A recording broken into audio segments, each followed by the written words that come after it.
Because I'm one of the Americans that are sick and tired of our government allowing the abuse of the American people. But when it comes to gender-affirming care, which is really child abuse, this is actually an assault and it's child abuse. Okay. All right, Marjorie Taylor Greene. We're gonna show more of that video in just a second here, but what she's saying is that a child telling their parents, I believe this gender is right for me, and them believing them is child abuse. Weird argument to make. Is it a crime? Marjorie Taylor Greene believes so, and she has plans to make it so. Let's watch this. I'm introducing a bill called Protect Children's Innocence Act, and it would create a law that would cause it to be a Class C felony for any person involved in so-called gender-affirming care. That means genital mutilation surgery, that means hormones, that means puberty blockers, anything involving any youth. She meant what she said on Tucker Carlson because today she did introduce a bill that would make giving gender-affirming care a Class C felony. What are your thoughts? Yeah, so they conflate issues all the time. And it's in an effort to attack trans people and LGBTQ people in general. So as we're gonna show you in a related story in a minute, in Utah they passed a bill and there's only one trans girl in the whole state. And it was about trans girls in high school sports. Is that a pressing issue in Utah? Of course not. It's a totally irrelevant issue in Utah. So why are the Republicans trying to do national legislation that is affecting almost literally no one? Because they want to send out a message. The message is, we hate these people. They're the others. You should be afraid of them. And don't worry, we're going to protect you from them.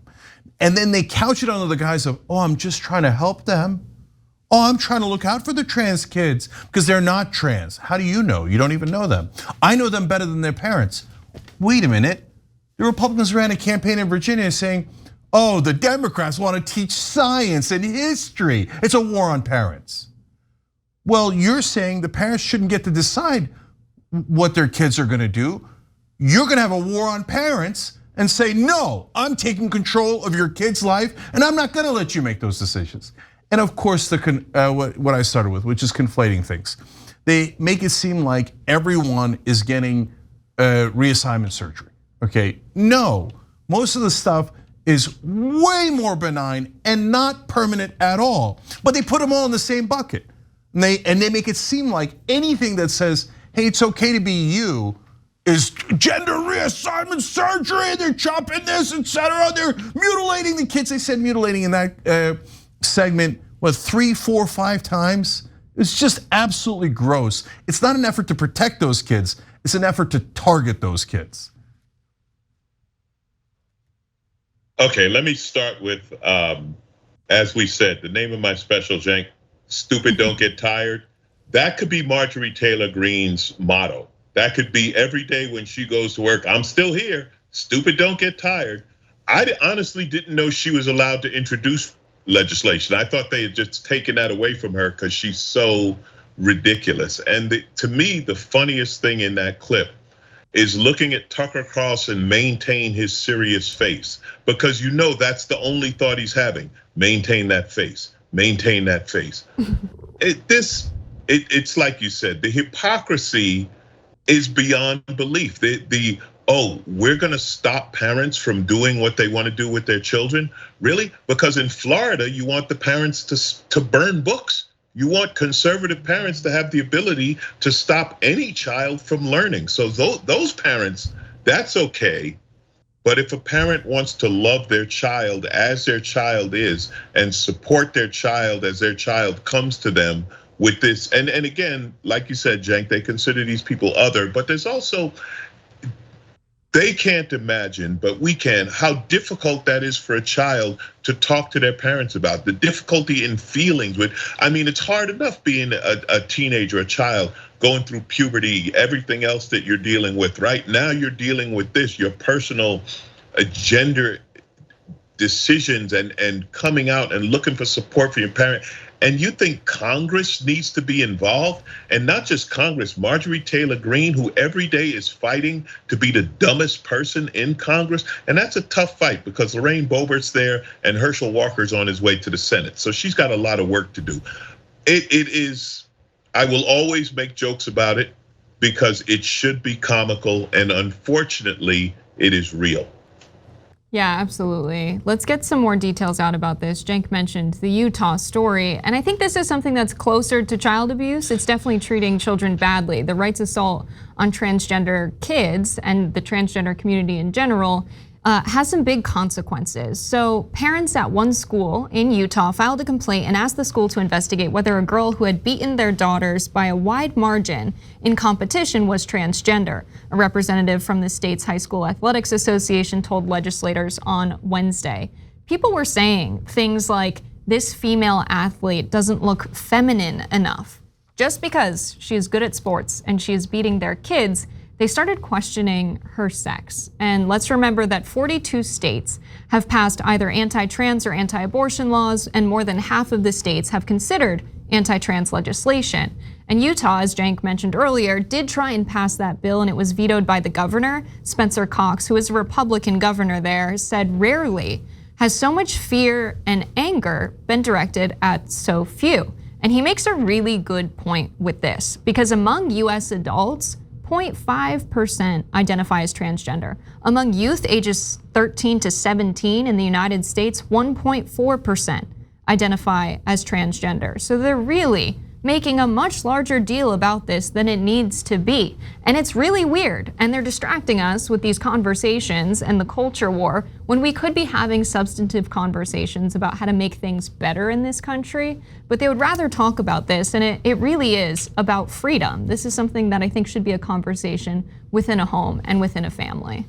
So what they did was they turned her great day into a nightmare. So she wins by a wide margin, she's thrilled. But what she doesn't know is there's a witch hunt out to get her. So the other parents start whispering because they know the right wing has passed this law. And they're like, oh, okay. They're judging her looks. She's going to high school. And they're like, oh, she did a great job of winning. I think she looks like a boy. Yeah, don't you think? She looks like a man. I bet she's a man. Let's go target her. And then they make the administration literally investigate her.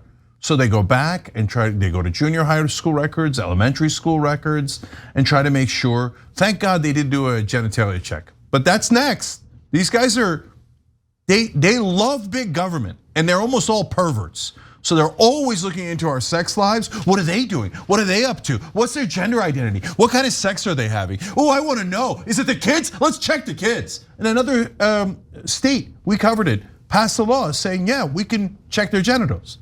They're disgusting. So they try to ruin that poor girl's life when she did something amazing. She won by a lot. And the bitter right-wing parents are like, I can't believe she beat our daughter. Let's accuse her of being a different gender and let's try to ruin her life. Welcome to the right wing. It's not family values at all. They hate everyone that isn't exactly like them. And it's just a release for them. It's emotional release, like because their lives aren't going well. So what are they picking on? They're picking on little kids. They're disgusting. I hope the girl who won gets 2 phone calls. One from Venus Williams and one from Serena Williams saying, congratulations, we've been there too. Because they did this to the Williams sisters when they came in and started whooping everybody's ass in tennis. They were like, they can't be girls. They're too strong, they're this or that. The girl who won by a wide margin, whatever that means, whatever sport this is, was more talented and trained harder and beat your kids. And I hope that girl has the support somewhere saying, you are great, you destroyed them. And you know what, next time, beat them by even more. Let them know, how dare they challenge your gender because you're better than them. These little girls, you wanna know how Karens are raised? This is how Karens are raised. This is how you create Karens. Oh, you lost? Well, it must be someone else's fault. It couldn't be that somebody worked harder than you. It couldn't be that someone's better than you. No, we have to report them to the government and we have to get them investigated. There has to be something wrong here. You know what? You lost, okay? That little girl blew you away in your own sport. I cannot support her enough. I love this. And I truly hope that the Williams sisters, that other great athletes send their support to this girl and say, you keep doing what you're doing. And what's funny, Cenk, when you talk about the right wing, what is their always story?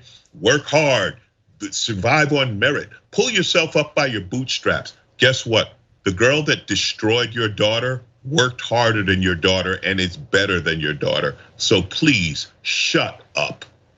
Yeah, and the reason we don't have as many details about this young girl and what she was competing in is because the Athletic Association there in Utah is doing the best to protect her identity. Let's hope for her sake it stays that way. But obviously what Marjorie Taylor Greene was arguing for has intense consequences, and she wants every Republican to be in lockstep with her with this legislation and fighting against the transgender community. Let's watch this. We're not even a party worth deserving of the American people's votes if we cannot protect children from this horrific child abuse and create this to be a felony, because this practice has to end. It's the kind of things nightmares are made of, and these are monsters under kids' beds. Monsters under kids' beds. The doctors and the therapists and the family members that are giving gender-affirming care to kids, she is now calling monsters under their beds, which I think goes to show if you let Marjorie Greene talk for a little bit too long, it easily gets derailed. Yeah, last thing on that, she says, no, the parents don't know, the doctor doesn't know, most importantly, the kid doesn't know, none of them knows, but Marjorie Taylor Greene knows.